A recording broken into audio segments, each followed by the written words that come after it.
নমস্কার বন্ধুরা, আজকে অর্থাৎ 14/5/2025 আপনারা নিশ্চয়ই জানেন সুপ্রিম কোর্টে ডিএ মামলার হিয়ারিংয়ের ডেট ছিল, কিন্তু যেটি খবর পাওয়া যাচ্ছে এই মামলাটি আগামী পরশু অর্থাৎ 16/5/2025 নির্ধারিত হয়েছে শুনানির জন্য।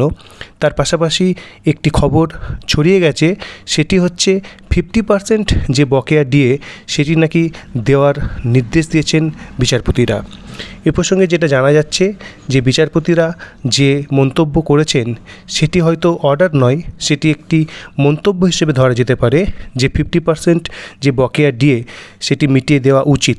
তো এই সংক্রান্ত যতক্ষণ না যে আপডেটেড অর্ডার কপি আমরা পাচ্ছি ততক্ষণ কিন্তু বলা যাচ্ছে না কিছু।